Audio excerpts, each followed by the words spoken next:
عدد خلقه ورضا نفسه وزنة عرشه ومدد كلماته. أعوذ بكلمات الله التامات من شر ما خلق. أعوذ بكلمات الله التامات من شر ما خلق. أعوذ بكلمات الله التامات من شر ما خلق. بسم الله الذي لا يضر مع اسمه شيء في الأرض ولا في السماء وهو السميع العليم. بسم الله الذي لا يضر مع اسمه شيء في الأرض ولا في السماء وهو السميع العليم. بسم الله الذي لا يضر مع اسمه شيء في الأرض ولا في السماء وهو السميع العليم. إلى حضرة النبي المصطفى رسول الله صلى الله عليه وسلم وعلى آله وأصحابه وأزواجه وذريته أجمعين وأهل بيته الكرام، وإلى حضرة خصوصا شيخنا ومربي أرواحنا ومعلمنا ومهذبنا ومرشدنا الشيخ المرحوم المغفور له كي حجي محمد عارف إلهام بن حجي إلهام مرزوقي، وإلى خصوصا أستاذ محمد أمان الذكرى. اللهم اغفر له وارحمه وعافيه واعف عنه ونور قبره واجعل قبره روضة من رياض الجنان. الفاتحة. أعوذ بالله من الشيطان الرجيم. بسم الله الرحمن الرحيم. الحمد لله رب العالمين الرحمن الرحيم مالك يوم الدين. إياك نعبد وإياك نستعين. اهدنا الصراط المستقيم صراط الذين أنعمت عليهم غير المغضوب عليهم ولا الضالين. آمين. Ikhwatul iman, jamaah salat subuh, jamaah halaq isyraq yang dirahmati Allah Subhanahu wa taala. Insyaallah kita melanjutkan kajian kitab Bidayatul Hidayah karangan Syekhul Imam Al-Ghazali bersama Khina Ustaz Muhammad Hidayatullah LCMA. Fa'alihi falyatafadhal mashkura. Assalamualaikum warahmatullahi wabarakatuh. Alhamdulillah wassalatu wassalamu ala sayyidina Rasulillah wa ala alihi wa sahbihi wa man walah wa la hawla wa la quwwata illa billah. Rabbi shrah li sadri wa yassir li amri wa hlul 'uqdatam min lisani yafqahu qawli wasaddid bihi lisani wahdi qalbi bihaqqi nabiyyina Muhammadin sallallahu alaihi wasallam. Amma ba'd. Jamaah Masjid Az-Zikra Sentul yang dimuliakan oleh Allah, alhamdulillah setelah kita menunaikan salat subuh berjamaah, kita masih diberi kesempatan oleh Allah Subhanahu wa taala untuk menunaikan kewajiban kita yang lain sebagai seorang muslim, yaitu kewajiban thalabul ilmi, mencari ilmu. Kita akan melanjutkan kajian kitab Bidayatul Hidayah karya Hujjatul Islam Al-Imam Al-Ghazali. Qala al-musannifu rahimahullahu ta'ala wa nafa'ana bihi wa bi'ulumihi fid daraini amin. Wa ammal batnu fahfadhu. Ini ada salah cetak ini. Harus pakai ha ya, bukan kha. Ini tertulisnya fakhfadhu. Harusnya fahfadhu. Wa ammal batnu fahfadhu min tanawulil harami wasyubhati. Adapun terkait dengan perut, maka jagalah perut itu min tanawulil harami wasyubhati, dari mengkonsumsi yang haram dan yang syubhat. Jadi kita punya perut ini harus kita jaga dari yang haram. Jangankan yang haram, yang syubhat saja harus kita jaga. Syubhat ini remang-remang. Ini kayaknya haram, kayaknya halal. Kita embat saja. Duit kayaknya ini halal, kayaknya ini haram, nggak jelas sumbernya. Tapi juga kayaknya haramnya nggak terlalu jelas. Tapi juga bukan milik saya, diembat, syubhat. Jadi kita jangan sampai memasukkan apa yang haram atau apa yang syubhat ke dalam perut kita. Karena kalau sudah masuk perut jadi darah. Kalau sudah jadi darah sudah berpengaruh ke semuanya. Karena inna syaitana, kata Rasulullah sallallahu alaihi wasallam, yajri alal insani majrad dam. Karena setan itu masuk ke tubuh manusia ini, mengganggu manusia ini dari jalur darah. Jadi kalau darah yang terbentuk di tubuh kita ini adalah dari darah makanan yang haram, dari pekerjaan yang haram, dari duit yang haram, maka ini akan sulit untuk kita ajak badan ini untuk beribadah takwa kepada Allah Subhanahu wa taala. Maka saking hati-hatinya para ulama dalam menjaga makanan mereka itu, sampai mereka ketika memilih makanan itu juga berhati-hati. Memilih makanan berhati-hati, tidak semuanya apa yang ada di hadapannya itu dimakan. Dan apa yang ada di hadapannya harta diembat. Jadi dipilih-pilih. Kalau dirasa itu tidak jelas asal usulnya, maka jangan dimakan. Termasuk di era sekarang ini ketika banyak sekali makanan-makanan di jalan ya. Jadi kadang ada oplosan bakso dari daging sapi dioplos dengan daging babi ya kan, tikus dan lain sebagainya. Nah ini juga perlu kita hati-hati. Maka saya punya kawan itu luar biasa. Waktu saya di Jakarta, kalau ketahuan saya itu makan sate sembarangan itu diperingatkan saya itu. Antum jangan terlalu, di Jakarta ini tidak seperti di Jawa Timur katanya. Kita kan asalnya dari Jawa Timur. Mungkin di Jawa Timur oplosan itu nggak terlalu banyak. Tapi kalau sudah di ibu kota ini, masya Allah, karena memang yang haram pun jadi halal gitu. Segala cara dihalalkan. Bakso ini mohon maaf ini yang jualan bakso ya, bukan berarti ini untuk hati-hati, karena memang biasanya oplosan-oplosan itu di adonan-adonan seperti itu atau cilok ya kan. Ya, semoga yang mendengarkan ini pedagang bakso, pedagang cilok itu betul-betul dagingnya itu halal, itu sapi atau daging ayam dan lain sebagainya. Jangan dioplos, kasihan yang makan. Meskipun kalau secara umumnya manusia kita nggak tahu, ya nggak ada hukumnya. Oh nggak tahu, kita makan bakso nggak tahu itu daging babi, ya nggak ada apa-apa. Cuman mimbabil wara', kalau kita ingin wara' di dunia ini perlu kita hati-hati.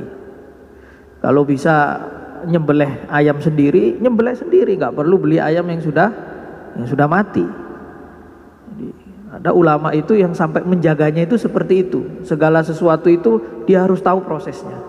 Dia nggak mau beli daging yang sudah karena dia harus tahu tempat penyembelihannya bagaimana, nyembelihnya bagaimana. Tapi mungkin itu berat bagi sebagian besar kita itu berat. Nah, tapi asal kelihatan itu daging sapi ya sudah, makan aja, nggak ada masalah. Itu tingkatan paling umum, standar. Tapi kalau kita ingin meningkat, kalau kita ternyata ibadah kita ini kok susah betul, jangan-jangan karena makanan. Kita diajak tahajud susah, diajak ngaji susah, diajak zikir susah. Ini jangan-jangan karena makanan ini. Diteliti dulu makanannya, atau sumber duitnya dari mana. Jangan-jangan sumber duitnya dari yang haram atau dari yang syubhat. Dimakan, ya susah. Untuk apa? Antara yang haram dengan ibadah kepada Allah Subhanahu wa taala. Jadi di sini sebutkan fahfazhu min tanawulil harami wasyubhati. Jagalah perut itu dari mengkonsumsi yang haram dan yang syubhat. Wahris ala talabil halali, maka bersungguh-sungguhlah kamu dalam mencari rizki yang halal. Sedikit halal lebih baik daripada banyak haram, susah ngembalikannya. Banyak hidup mewah tapi uang hasil korupsi, uang orang, gimana cara ngembalikannya itu? Padahal al-hukuk al-adamiyah itu tidak akan pernah diampuni oleh Allah Subhanahu wa taala kecuali harta itu dibalikin kepada yang berhak. Lalu kita bermaksiat kepada Allah, istighfar selesai. Allah Maha Pengampun. Tapi kalau urusannya adalah mengambil hak orang lain, barang itu belum kembali ke pemiliknya, belum akan diampuni oleh Allah Subhanahu wa taala. Jadi urusan kita dengan manusia ini jauh lebih berat daripada urusan kita dengan Allah. Karena Allah sudah mendeklarasikan sebagai Al-Ghafur, zat yang Maha Pengampun. Gampang kita urusannya kalau urusannya sama Allah. Tapi manusia ini kan bukan Ghafur. Manusia ini bukan pemaaf. Ada manusia yang memang sulit memaafkan. Sulit dia minta maaf, sulit juga memaafkan. Ya, kita perlu hati-hati mengambil hak-hak orang lain. Jangan sampai gampang untuk mengambil hak orang lain, apapun dalam bentuk apapun itu. Karena urusannya adalah al-hukuk al-adamiyah, hak-hak anak Adam, hak manusia tidak akan diampuni oleh Allah Subhanahu wa taala sebelum sebelum yang terkait yang bersangkutan itu memaafkan. Fa idza wajadtahu fahris ala an taqtasira minhu ala maduna syibai. Jikalau kamu mendapatkan rezeki yang halal, makanan yang halal untuk perutmu, fahris ala an taqtasira minhu ala maduna syiba. Maka berusahalah agar tidak terlalu kenyang atau agar tidak kenyang. Jadi makan tapi tidak kenyang. Maka perintahnya di dalam Al-Qur'an, kulu washrabu wala tusrifu. Makan minumlah jangan berlebihan. Maka sebenarnya secara medis pun kadang kita punya penyakit apa, kata dokter, dok boleh nggak makan ini? Boleh, asal jangan banyak-banyak, iya kan? Dok, jangan makan ya. Sebenarnya kalau kita makanan kita itu wala tusrifu tadi, tidak berlebihan, itu sebenarnya nggak akan menimbulkan penyakit secara medis.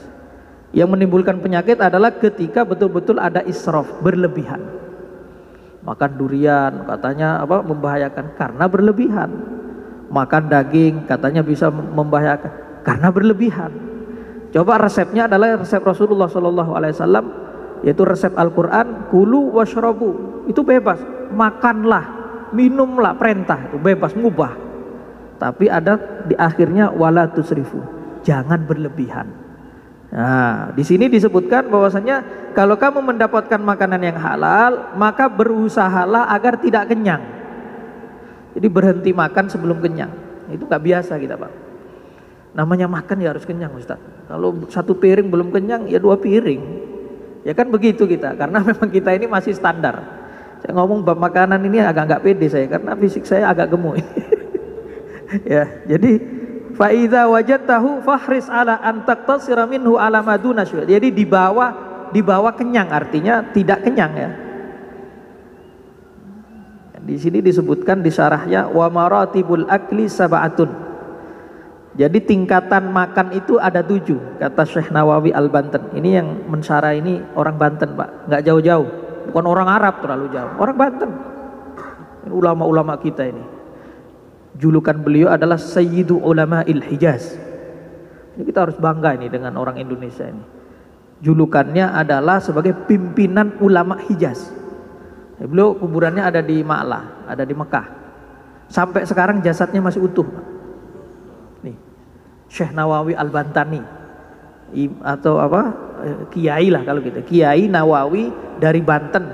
Hidupnya ada di Mekah sampai meninggal di sana. Karyanya banyak sekali. Banyak sekali, orang alim di seluruh di seluruh bidang ilmu, fikih, akidah, tasawuf, apa aja semuanya beliau itu mengarang. Makanya beliau itu mutafannin namanya. Jadi ilmunya bukan hanya fikih, ilmunya bukan hanya tasawuf, ilmu bukan hanya tafsir. Punya tafsir 2 jilid tebal-tebal. Punya syarah banyak sekali beliau. Orang Indonesia. Julukannya adalah apa? Sayyidu Ulama'il Hijaz, pimpinan ulama Hijaz. Saudi itu sebelum Ibnu Saud berkuasa namanya bukan Saudi. Saudi kan dari nama rajanya, Saud.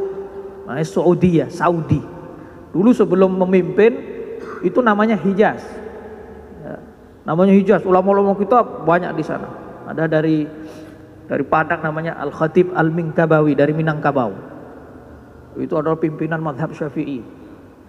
Yang paling akhir ada Syekh Isa Yasin Al-Fadani dari Padang. Jadi udah kasni. Apa namanya? Bahasa Padang. Jadi Syekh Isa Yasin Al-Fadani. Itu julukannya adalah Musnidud Dunya. Jadi yang pemegang sanad seluruh ilmu Islam dijuluki sebagai Musnid ad-Dunya, seluruh dunia. Bahkan guru-guru kami di Al-Azhar itu sanad ilmunya itu ke Syekh Yasin, ke orang Indonesia. Saking tingginya sanadnya. Itu karyanya lebih-lebih lagi itu. Berpuluh-puluh jilid sampai akhirnya banyak karya beliau itu yang tidak ditemukan karena pindahan tempat atau apa, akhirnya banyak yang hilang karya beliau. Namanya Syekh Isa Yasin Al-Fadani. Ulama hebat-hebat. Nah ini termasuk yang hebat ini adalah Syekh Nawawi dari Banten. Kata beliau dalam mensyarahi perkataan Imam Ghazali ini adalah wa maratibul akli sab'atun. Tingkatan makan itu ada 7. Jadi makan itu ada 7 tingkatan. Yang pertama adalah al-awwal, yang pertama ayyakula ma tahsulu bihil hayatu faqat. Jadi ada orang makan ini sekedar menyambung hidup saja.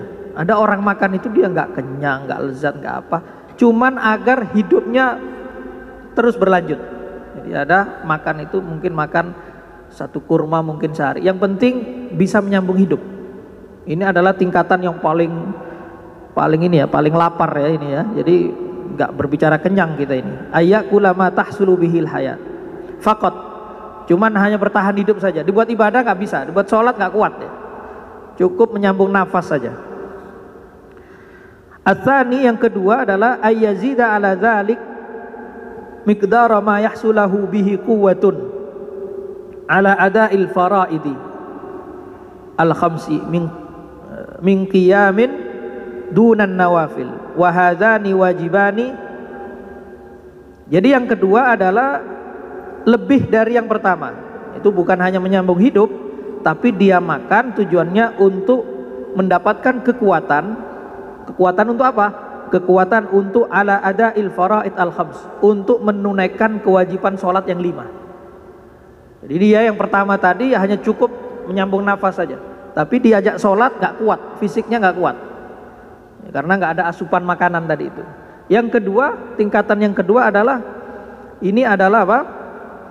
Dia makan cukup untuk menyambung hidup plus menunaikan kewajiban yang 5, kewajiban dunan nawafil, tanpa yang sunnah. Jadi diajak sholat 5 waktu kuat dia, tapi diajak lebih dari sholat 5 waktu nggak kuat. Untuk yang sunnah-sunnah nggak kuat. Nah, itu martabat atau tingkatan yang kedua. Wahadani wajibani, maka dua hal ini itu wajib. Yang pertama yaitu menyambung apa hidup tadi, sama apa yang sampai mendapatkan kekuatan apa untuk menunaikan kewajiban. Dua level ini wajib hukumnya. Karena kita tidak boleh membiarkan walatulku biaidikum ila tahluka, nggak boleh membiarkan diri kita itu sampai mati atau sampai hancur tahluka di situ, nggak boleh. Makanya bunuh diri itu tidak boleh ya, bunuh diri nggak boleh. Makanya dalam salah satu dari 5 maqasid syariah, 5 dari tujuan syariat itu salah satunya adalah hifdzun nafs, yaitu menjaga diri. Kita punya kewajiban untuk menjaga diri kita agar selamat, diri kita agar punya kewajiban kita. Nah makanya dua tingkatan ini tuh wajib, yaitu tingkatan makan tujuannya untuk apa? Menyambung hidup, dan makan tujuannya untuk menunaikan yang wajib. Wa hadani wajibani wa misluhuma aklu ma yuqawi ala siyami al wajib. Itu bukan hanya sholat 5 waktu, tapi untuk dapat menunaikan puasa wajib.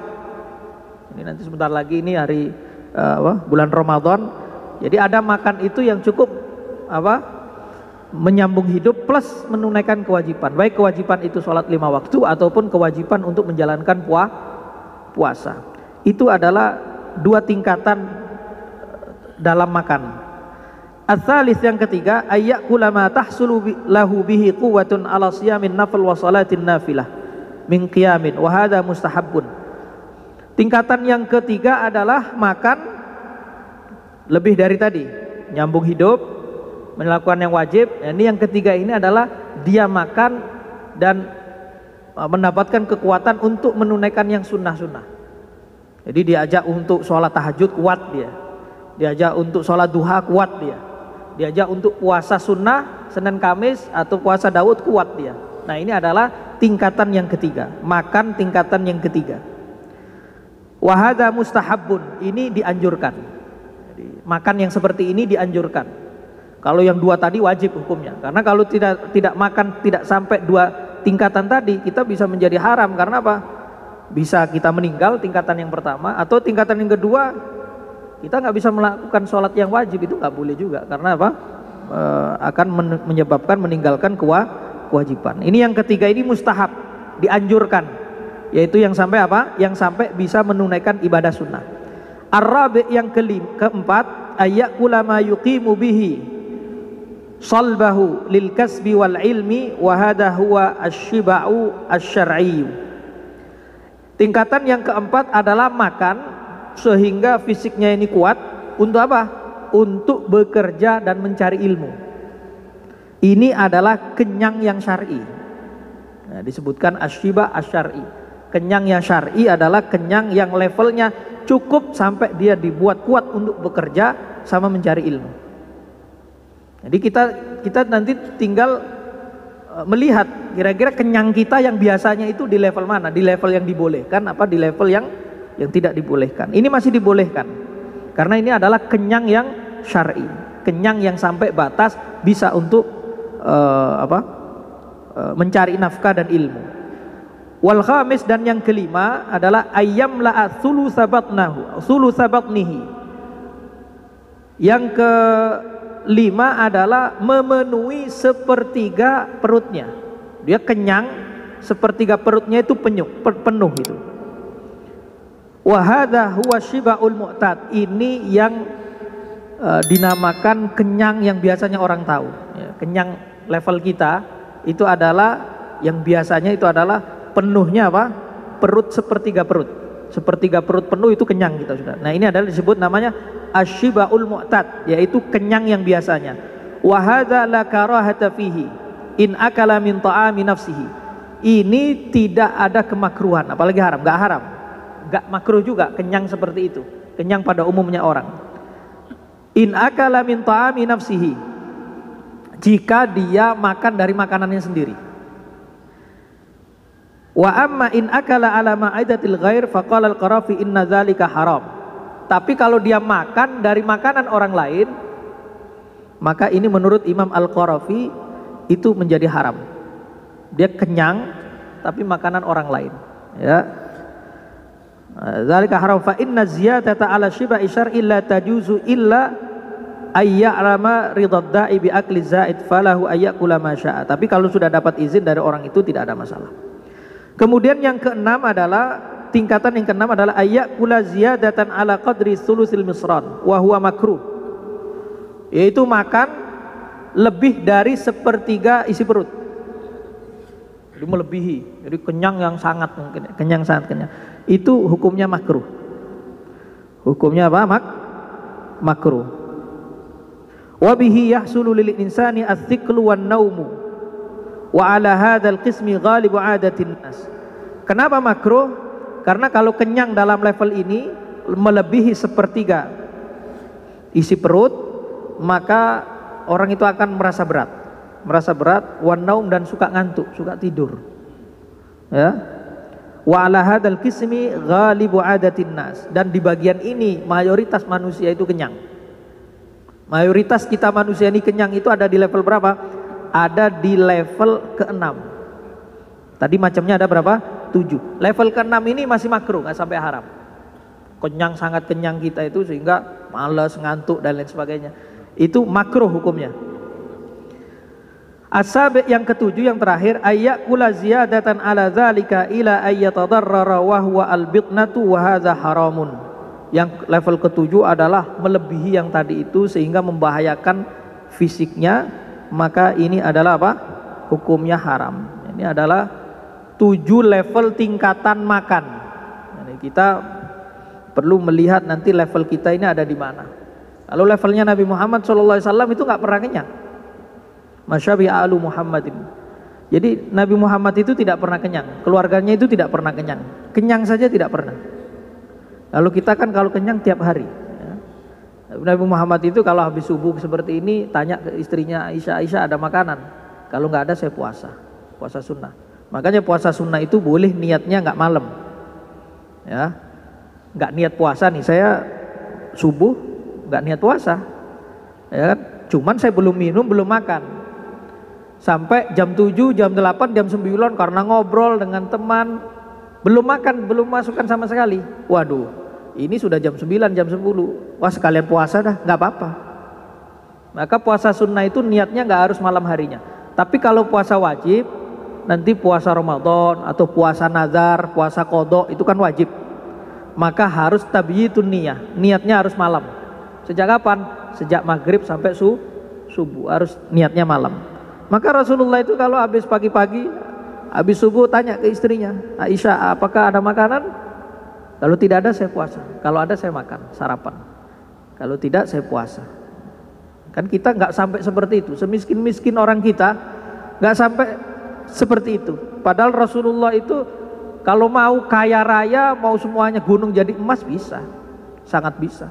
Tapi hidupnya adalah bersahaja, hidupnya adalah secukupnya, ya, secukupnya. Selebihnya disedekahkan hartanya. Fa inna syiba'a yuqassil qalba. Kenapa kita tidak boleh kenyang? Karena kenyang itu dapat mengeraskan hati. dapat mengeraskan hati. Semakin kita sering kenyang, itu semakin dinasihatinya semakin susah. Ikut pengajian setiap hari, ikut mungkin halaqah setiap hari, susah dinasihati. Kenapa? Mungkin makannya terlalu banyak. Makannya terlalu banyak. Jadi ya Pak Sunaryo, kalau ada orang susah dinasihatin, itu nampaknya makannya banyak. Kadang makan banyak ini jangan hanya disudoni dari bentuk fisik ya. Kadang ada orang makan sedikit tapi jadi gemuk dia. Ada orang makannya banyak, saya punya kawan soalnya, makannya lebih banyak dari saya Pak. Kurusnya luar biasa dia. Sering saya kasih gojlokin itu, ini perut-perut munafik ini saya bilang. Makannya lebih banyak daripada saya tapi kurus dia Pak.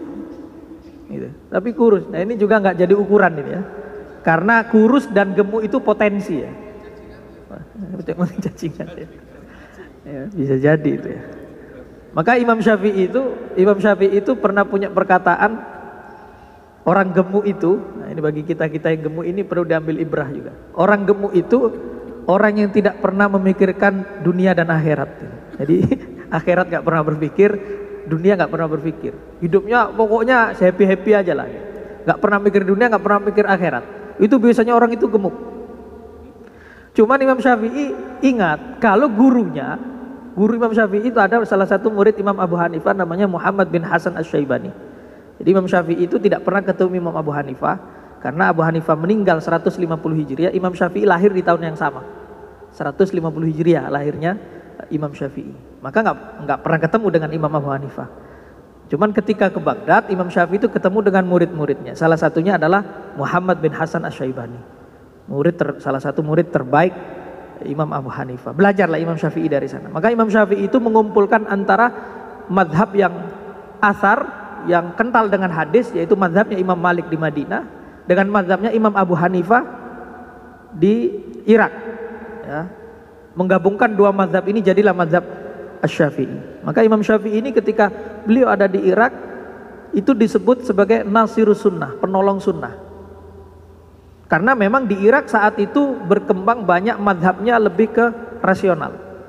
Kenapa madhabnya Imam Abu Hanifah banyak rasional? Bukan salah beliau, tapi karena begitu banyaknya hadis-hadis palsu yang dibawa pada saat itu, sehingga beliau lebih beriktimat atau lebih berpegang pada nalar logika yang sehat.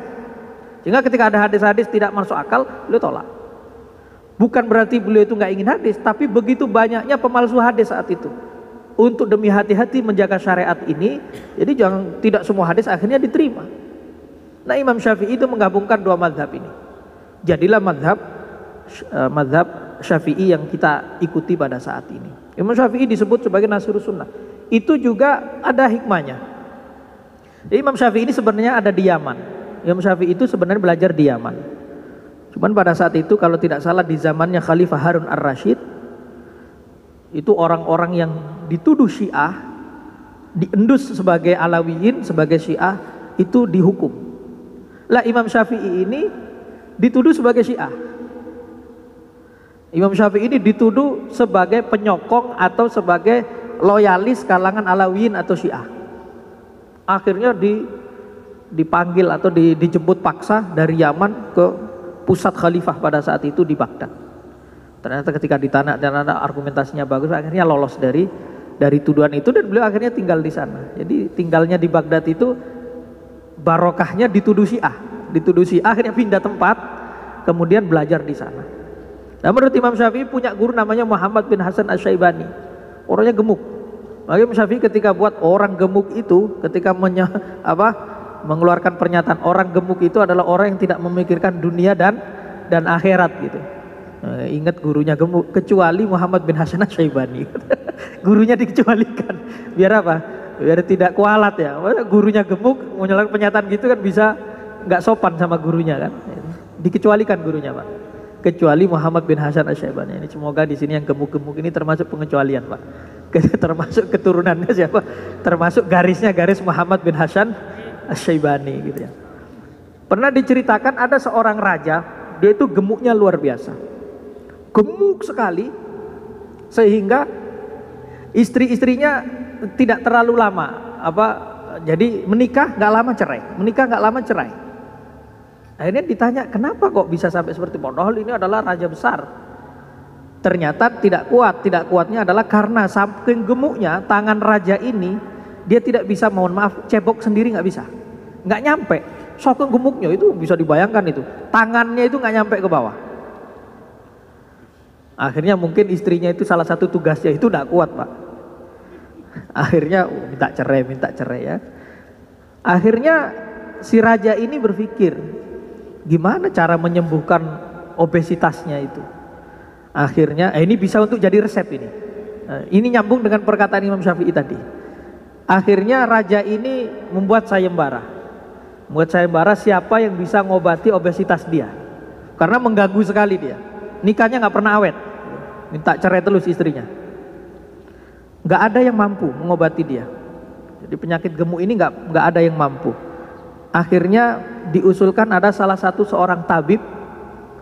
Itu dia ahli, setiap orang berobat ke sana pasti sembuh. Pasti sembuh. Ahlinya ahli lah dia. Akhirnya didatangkanlah orang itu.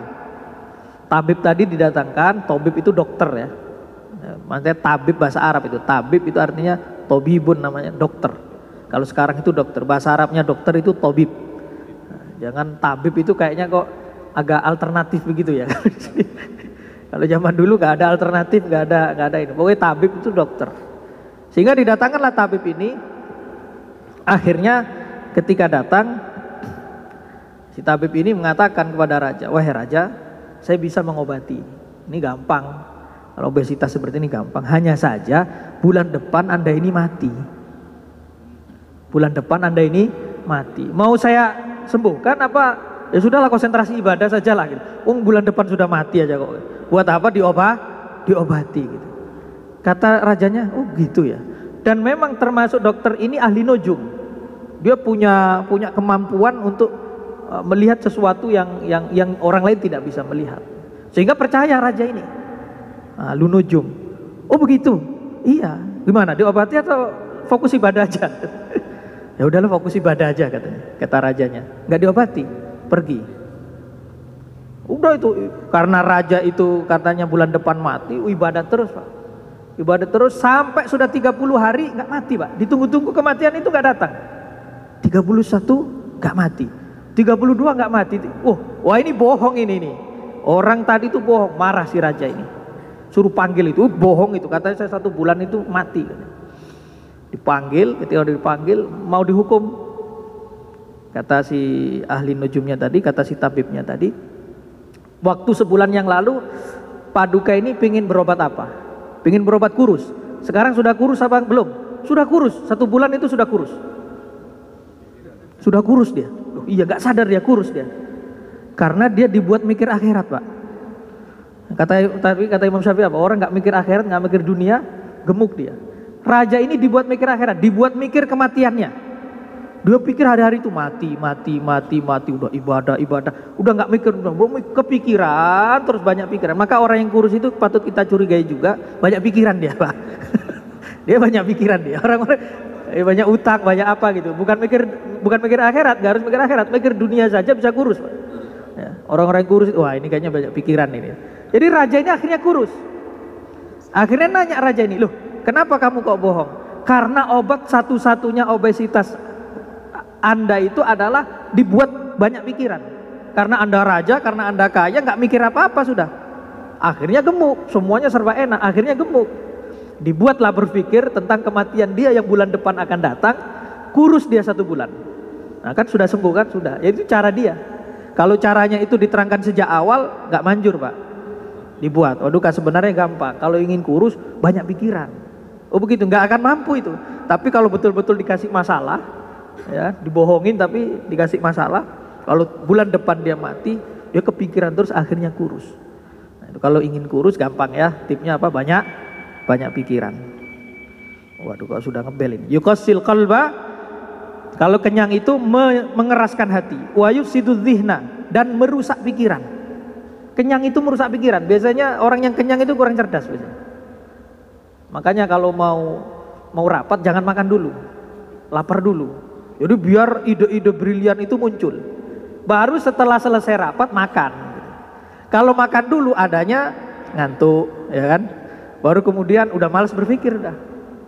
Makanya kalau orang yang ahli puasa, karena Habibie itu bisa cerdas, mungkin salah satunya juga setiap Senin Kamisnya berpuasa. Karena orang kalau perutnya ini nggak terlalu kenyang, ini tajam Pak pikirannya. Tapi kalau terlalu kenyang, udah tinggal tidur aja, kayak kebo ya. Wa yufsiduddina, merusak pikiran. Wa yubtilul hifdha, merusak hafalan. Kalau ingin hafalannya kuat, jangan banyak makan. Jadi kalau ada pondok-pondok tahfidz ini, salah satunya harusnya programnya adalah puasa Daud minimal, ya. Sekarang puasa besok tidak, sekarang puasa besok tidak, apa? Biar hafalannya cepat. Jadi karena kenyang itu kata Imam Ghazali, wa yubtilul hifdha wa yusaqqilul a'dha 'anil ibadati wal ilmi. Kalau kenyang itu dapat memperberat anggota tubuh untuk ibadah dan mencari ilmu. Kalau orang sudah malas beribadah, malas mencari ilmu, biasanya perutnya kekenyangan. Dari warung Pak Kasni, jadi kekenyangan. Jadi susah diajak untuk ngaji, itu susah. Diajak untuk ibadah itu susah karena perutnya terlalu kenyang. Wa yuqawi syahawat, dan dapat menguatkan syahwat. Nah ini. Jadi kalau orang yang udah syahwatnya liar, syahwat seksualnya liar itu biasanya makannya banyak dia. Makannya banyak. Karena kalau ingin menundukkan syahwat itu dengan cara apa? Makan sedikit atau puasa. Karena puasa itu menundukkan apa? Menundukkan syahwat. Makanya ada namanya puasa wija. Ini bagi Dedi nih, wajib puasa wija. Puasa wija itu puasa obat. Karena kata Rasulullah adalah apa? Kalau mampu menikah, kalau nggak mampu puasa. Kenapa? Karena puasa itu adalah obat bagi pemuda yang belum mampu nikah. Jadi kalau belum mampu nikah, banyak-banyak puasa. Nah, itu obatnya itu. Jangan semakin banyak makan, karena syahwatnya semakin naik, nggak ada pelampiasan, bahaya itu.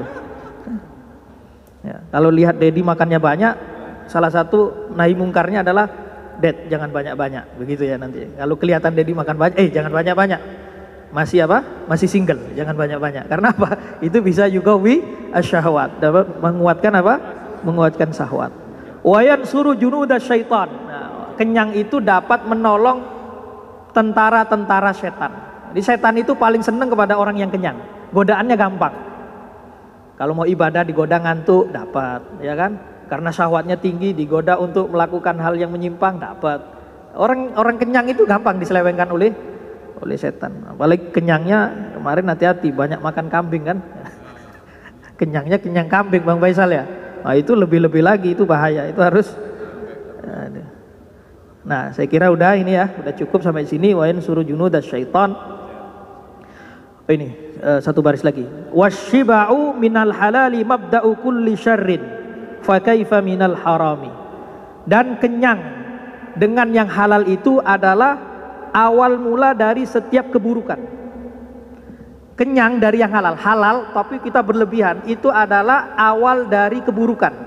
Bagaimana kata Imam Ghazali, fa kaifa minal haram, bagaimana kalau memang haram? Halal saja berlebihan itu bisa menimbulkan kerusakan, bisa menimbulkan kemaksiatan. Bagaimana dengan yang sejak awal itu haram? Oh, itu lebih-lebih lagi itu. Maka ini harus kita hati-hati, halal secukupnya. Haram, syubhat itu jangan sama sekali. Itu dimulai dari pekerjaan kita. Jadi kerjaan itu cari yang betul-betul murni halal, yang bisa kita makan, bisa kita kasih istri, bisa kita kasih anak, yang betul-betul murni. Jangan sampai yang syubhat-syubhat. Baik, saya kira itu ya cukup untuk pagi ini. Silakan kalau ada pertanyaan. Ada pertanyaan? Tidak ada. Baik, kita tutup. Ya, silakan.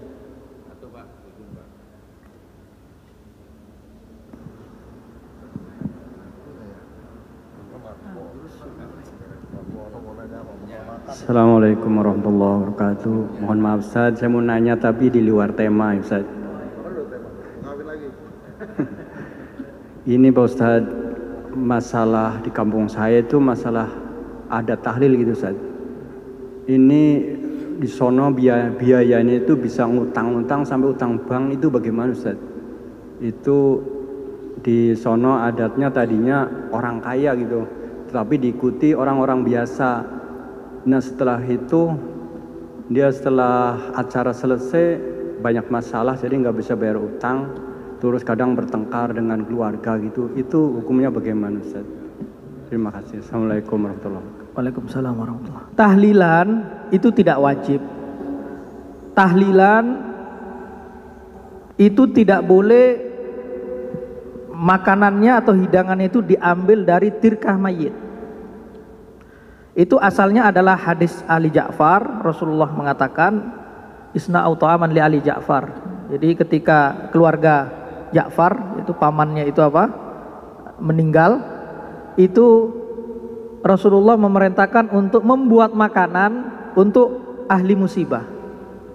Jadi misalkan keluarganya Pak Sunaryono meninggal, maka diperintahkan yang lain membuat makanan untuk keluarganya yang kena musibah tadi. Kenapa? Karena dia sedih, udah nggak berpikir bagaimana masak dan lain sebagainya.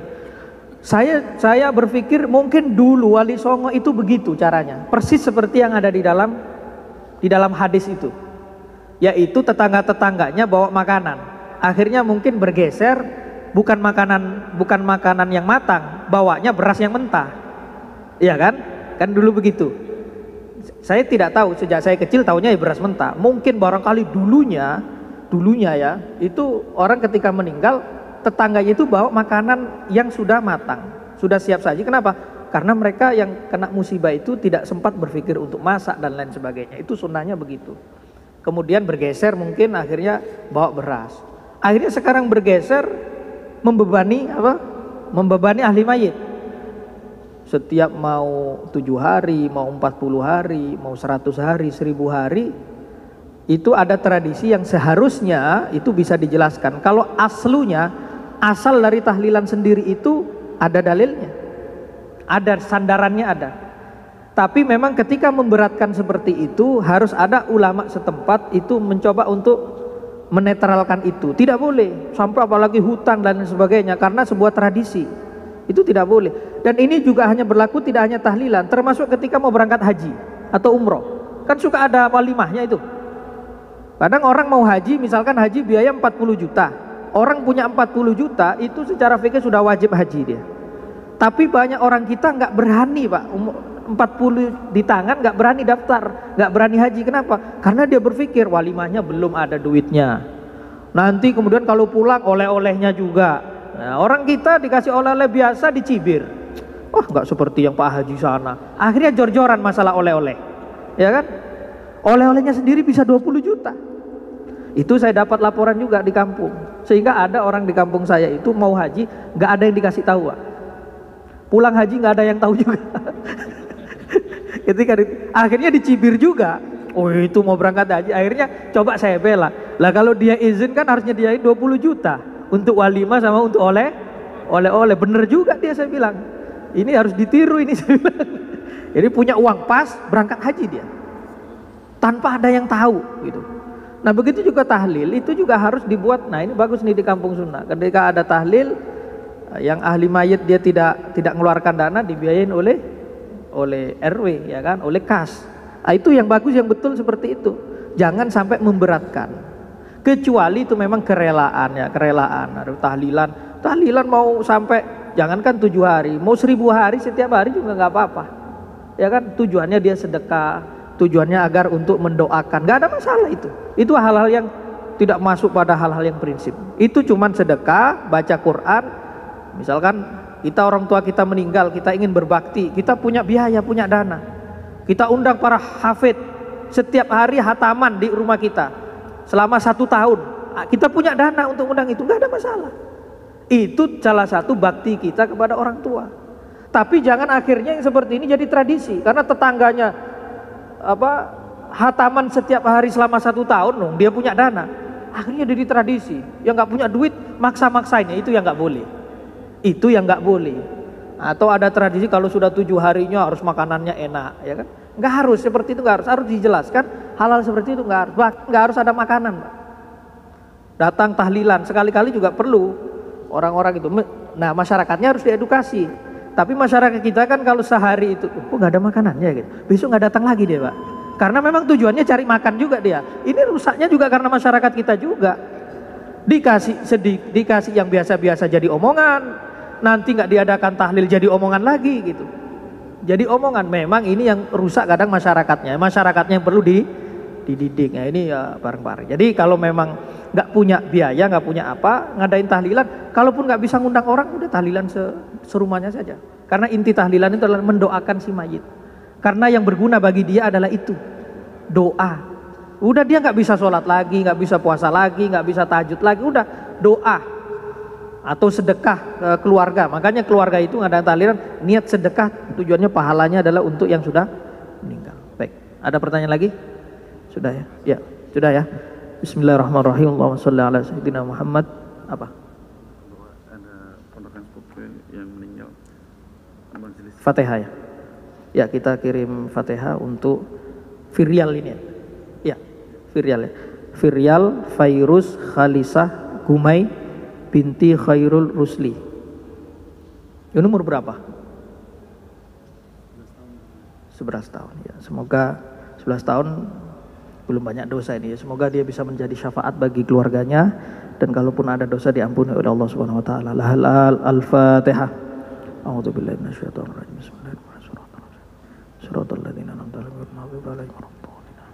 Bismillahirrahmanirrahim. Allahumma shalli ala sayyidina Muhammad wa ala sayyidina Muhammad walhamdulillahirabbil alamin.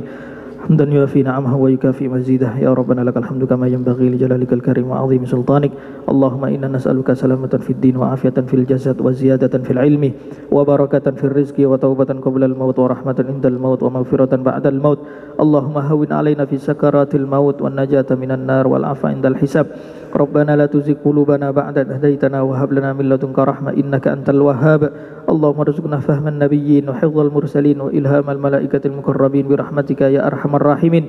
Ya azim ya azim ya azim ighfir dzambal azim fa innahu la yaghfiru dzambal azim illa al azim. Allahumma inna ala dzikrika wa syukrika wa husni ibadatik. Allahumma hdina wa hdi bina waj'alna sababan liman ihtada. Allahumma ighfir lana wa liwalidina wa masyayikhina warhamhum kama rabbawna shighara. Allahumma ighfir lana wa liwalidina wa masyayikhina warhamhum kama rabbawna shighara. Allahumma ighfir lana wa liwalidina wa masyayikhina warhamhum kama rabbawna shighara. Rabbana atina fid dunya hasanah wa fil akhirati hasanah wa qina adzaban nar. Subhana rabbika rabbil izzati amma yasifun wa salamun alal mursalin walhamdulillahi rabbil alamin. Al-Fatihah.